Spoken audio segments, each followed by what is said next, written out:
Second class হচ্ছে যে আমরা কেন অ্যাফিলিয়েটর হব। এই প্রশ্নটা ট্রেনিং এর শুরু থেকে শেষ অবধি, যেদিন আমাদের ট্রেনিং পুরা কোর্স শেষ হবে সেই দিন পর্যন্ত, এবং যতদিন আপনি অ্যাফিলিয়েটর হিসেবে নিজেকে প্রতিষ্ঠিত রাখতে চান ততদিন পর্যন্ত এই প্রশ্নটা কন্টিনিউ করবেন।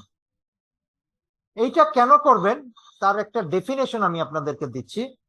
প্রথমত হচ্ছে আমাদের কনফিডেন্স লেভেল একটা গ্রাফ আকারে চলে, যে গ্রাফে আমাদের এখন রেঞ্জ হচ্ছে জানার আগ্রহে অনেক হাই, এবং যখন আমরা প্র্যাকটিক্যালে আস্তে আস্তে প্রবেশ করতে থাকবো এবং প্র্যাকটিসের জায়গাগুলো আসবে এবং বিভিন্ন চিন্তা চেতনার জায়গা থেকে আমরা এখান থেকে হঠাৎ করে দেখবেন হঠাৎ করে সরে যাব।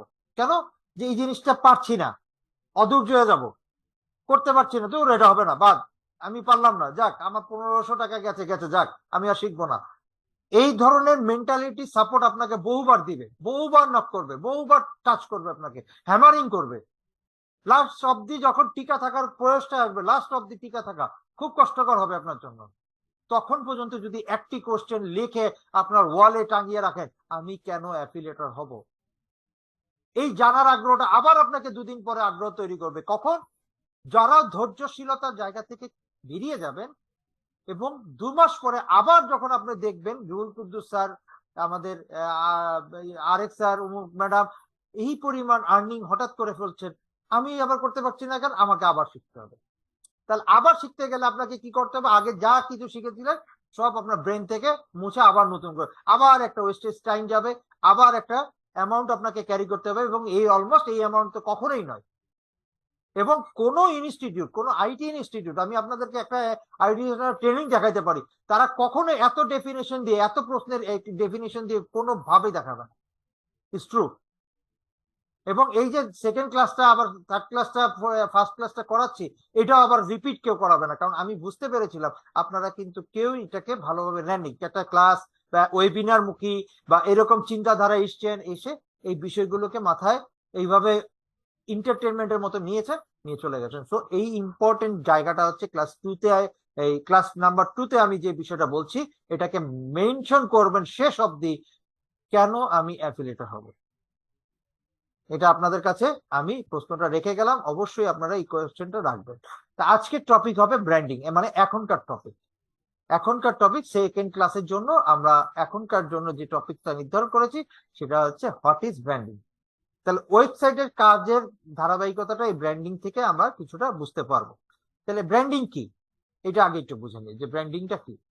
তাহলে এই দেখুন আমাদের এখানে অনেকগুলো ব্র্যান্ডেড কোম্পানির লোগো দেওয়া আছে, বিবিসি, কোকাকোলা, গুগল, তারপরে সিএনএন, এডিটাস, অ্যাপল, হ্যাঁ, ম্যাকডোনাল্ডস, এগুলো কিন্তু একটা, কোকাকোলা, নাইকি, এগুলো সবই কিন্তু একটা ব্র্যান্ডিং কোম্পানি, যার একটা সেটলমেন্টে ওর লোগোটা দেখলেই কিন্তু সবাই বুঝে যায় যে এটা কোন ব্র্যান্ডের।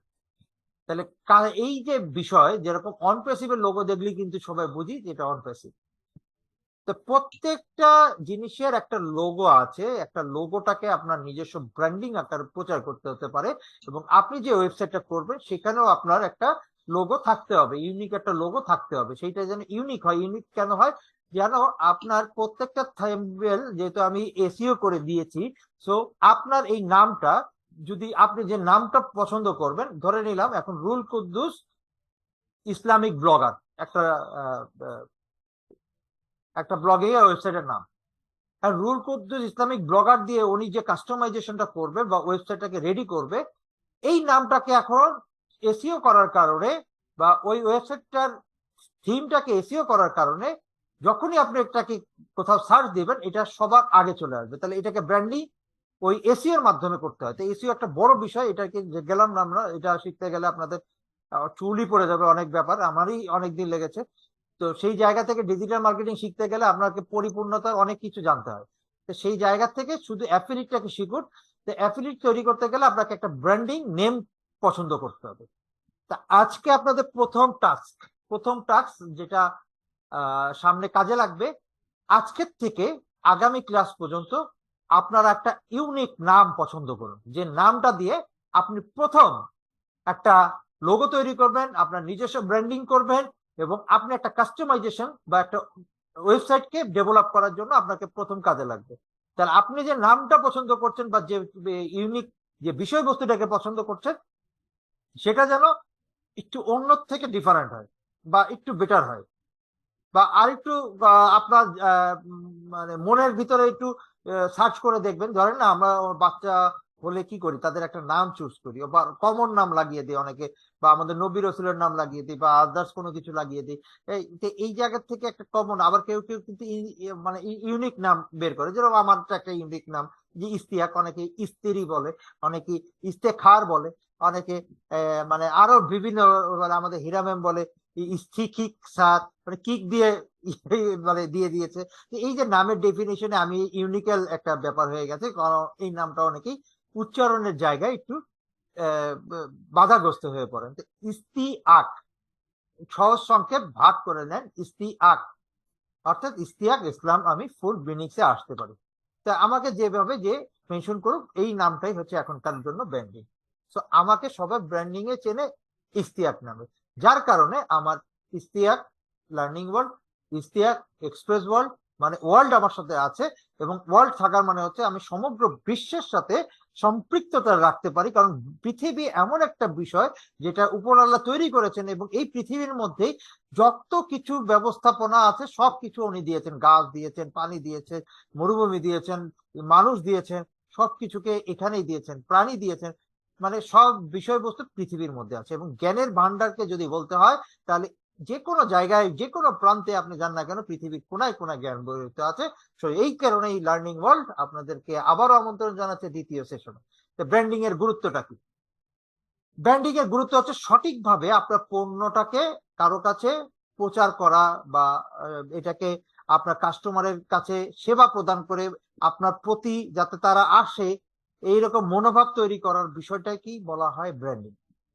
এবং এই ব্র্যান্ডিংটা আপনার জন্য সবার আগে অপরিহার্য।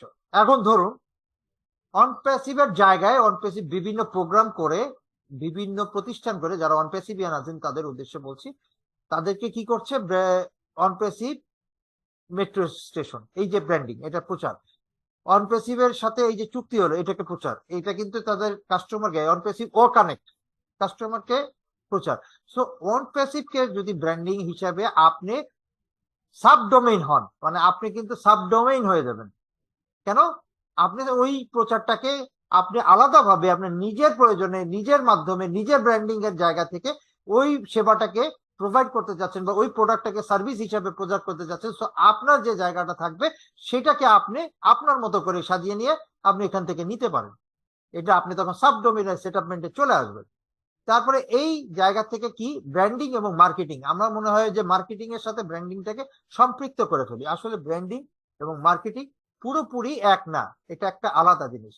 ব্র্যান্ড এক রকম জিনিস, ব্র্যান্ডের সাথে মার্কেটিং আছে, কিন্তু আপনার নিজস্ব ব্র্যান্ডিংটাকে একটু প্রচার মাধ্যমটাকে যদি আপনি অন্যভাবে করেন এবং ব্র্যান্ডিং এর ইউনিকতাটা যদি প্রচার করেন, তাহলে ওটা আপনাকে পরিপূর্ণভাবে দেবে। যেমন ব্র্যান্ডের মধ্যে একটা বিষয় থাকে যেটা হচ্ছে যে আপনার ফোকাস পয়েন্ট, আর মার্কেটিং এর ভিতরে কি থাকে, এটা প্রচারণার অ্যাডভার্টাইজমেন্ট। এইটা মার্কেটিং এ আপনার প্ল্যান থাকতে পারে, অনেক কিছু থাকতে পারে, পরিকল্পনা থাকতে পারে, কিন্তু ব্র্যান্ডিং লোগো বা ব্র্যান্ডিং সিস্টেম বা ব্র্যান্ডিং ওয়ে, এক নামে প্রচার করা, এক নামে চেনা, আপনার নিজের নামটাও কিন্তু একটা ব্র্যান্ড।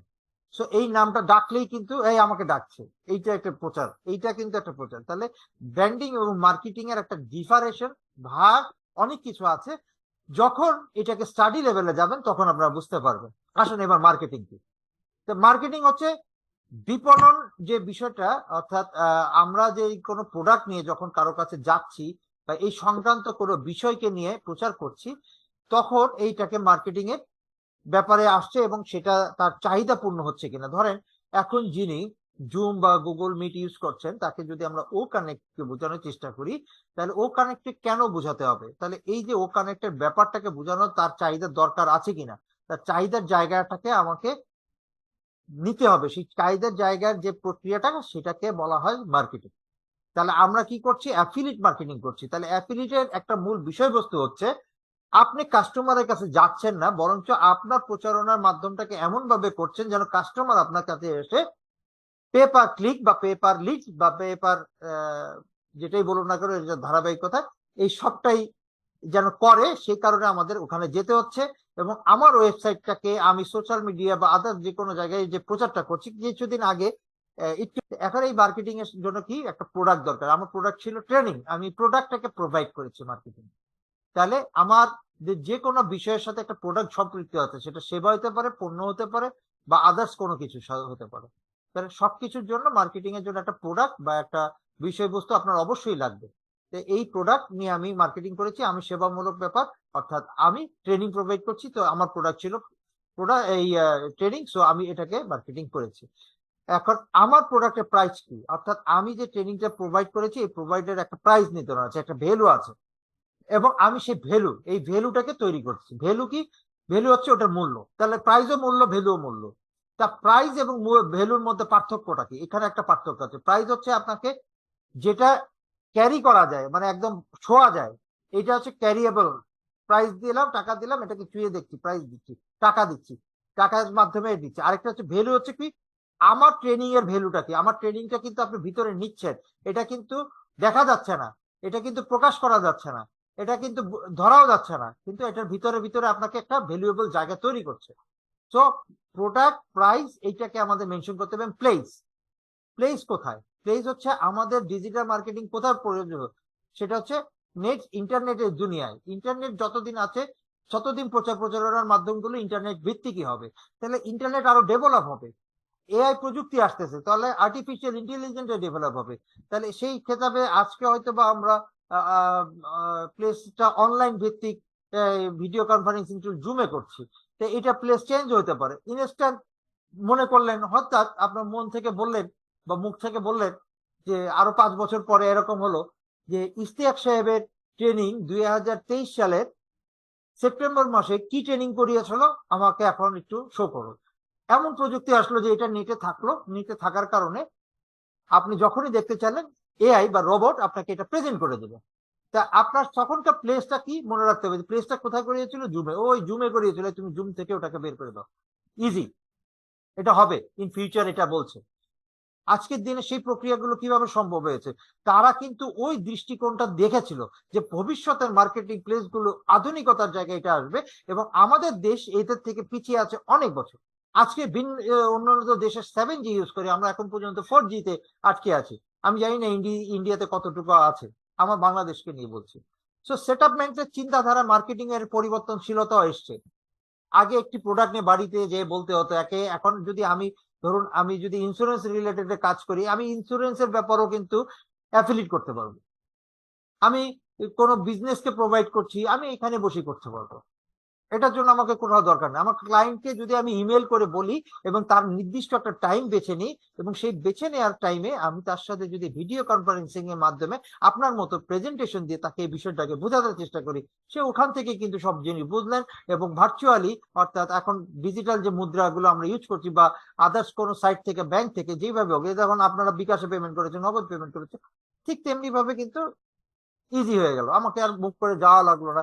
একবার ভাবুন, করোনাকালীন সময়টা আপনি কি করেছিলেন? আপনাকে ওই জায়গাটা, হোম বেস ওয়ার্ক সেটআপমেন্ট সব সময়ের জন্য করতে হবে, আর এটার জন্য অ্যাফিলিয়েটের বিকল্প আর কিছু নাই। যে কারণে আমাদের স্যার কিন্তু এটা বুঝেই প্রত্যেককে, গ্রাহককে এবং নিজে আপনাদের প্রত্যেকটা ফাউন্ডারকেও অ্যাফিলিয়েট সেটআপমেন্টে আগে থেকে রেখেছে, যে ফিউচার অ্যাফিলিয়েটের জন্য। অ্যাফিলিয়েটরাই সারা বিশ্বে একটা বিশাল আকৃতির রেভলিউশন ঘটাতে যাচ্ছে, আর এই রেভলিউশনটা হচ্ছে প্রমোশন। সো ব্র্যান্ডিং এ, সে মার্কেটিং এর সেটআপমেন্টে, প্রোডাক্ট, প্রাইস, প্লেস এবং প্রমোশনের সেটআপমেন্ট যদি আপনার পরিপূর্ণতা থাকে, তাহলে আপনি মার্কেটিং এ একজন পারফেক্ট লেভেলে কাজ করতে পারবেন। হ্যাঁ, আচ্ছা, মার্কেটিং প্রসেস। মার্কেটিং করতে গেলে আমাদের যেসব প্রসেস গুলো দরকার হবে, বা যে বিষয়গুলো কাজ করতে হবে, কয়েকটা বিষয়ের উপরে খুব দক্ষতা দিতে হবে। সেটা হচ্ছে যে আপনার মার্কেটিং রিসার্চ, অর্থাৎ ধরুন আমি আজকে প্রাণ চানাচুরের মতো একটা চানাচুর তৈরি করলাম, এবং এই চানাচুরটাকে আমি বাজারে জাত করব সেই বাজারজাত করার আগে অন্যান্য কোম্পানি সবার কি দাম, কি প্রোডাক্ট, কি কোয়ালিটি, কি প্যাকেজিং, কিভাবে হোলসেল দেয়, কিভাবে রিটেল সেল দেয়, কিভাবে খুচরা সেল দেয়, এইগুলো সব কিছু কিন্তু আমাকে আগে জানতে হবে। জানলে তারপরে আমাকে কি করতে হবে, ওইভাবে আমার প্রোডাক্টটাকে পারচেস করতে হবে, প্রোডাক্টটাকে তৈরি করে মার্কেটারাইজ করতে হবে। রিসার্চ ছাড়া যদি আপনি কোনো কিছু করতে যান, কখনোই আপনি সাকসেসফুল একটা বিজনেস গ্রো করতে পারবেন না। তাহলে আমি যদি আমাদের প্রোডাক্ট অনপেসিভিয়ান যারা আছেন তাদের উদ্দেশ্যে বলি, যদি ও কানেক্টেড প্রোডাক্ট করতে হয়, আপনাকে বিশদ পরিমাণে অন্যান্য প্রোডাক্ট সম্পর্কে নলেজেবল হতে হবে। কারণ কাস্টমার যদি জুম ইউজ করে থাকেন, কাস্টমার যদি ও কানেক্ট ইউজ করে থাকেন, কাস্টমার যদি স্টিমিয়ার্ড ইউজ করে থাকেন, তখন তিনি বলবেন যে আমি তো এই ফ্যাসিলিটি এখানে পাচ্ছি, তাহলে আপনাকে এখানে কি বেটার কি পাবো। যখন আপনি তাকে আইডেন্টিফাইং করতে পারবেন তার নিডিটা, তার প্রয়োজনটা, সে কি চায়, তার চাহিদাটা কি, এগুলো যখন আমরা তাকে দিতে পারবেন, তখন কিন্তু সে আপনার সাথে এসে সম্পৃক্ত হবে এবং সে ইয়েস বলবে। এটা হচ্ছে মার্কেটিং প্রসেস, কার্যক্রমের ধারাবাহিকতা। তাহলে আপনার প্রোডাক্টের ক্রিয়েশন কত দিনের, তো এদিক দিয়ে আমাদের প্রোডাক্ট সম্পর্কের এই বিষয়টাকে একটা ধারণা নিতে হবে। তাহলে প্রোডাক্ট প্রমোশন করব, সেই প্রোডাক্ট প্রমোশনের ব্যাপারটাও কিভাবে করা যায় অ্যাবিলিটি, সেটা ইনশাল্লাহ আমরা পরে যে সময় সোশ্যাল মিডিয়া মার্কেটিং এবং কন্টেন্ট মার্কেটিং এর যে ক্লাসটা নিব আগামী সপ্তাহে, সেখানে আমরা প্রোডাক্ট প্রমোশনের অনেক বিষয় আমরা ওখানে জানতে পারবো। এবং আফটার সেলস সার্ভিস, অর্থাৎ আমি কাউকে প্রোডাক্ট দেওয়ার পরে আমরা কিন্তু ওই ব্যাপারগুলো নিয়ে আর ঘাটি না।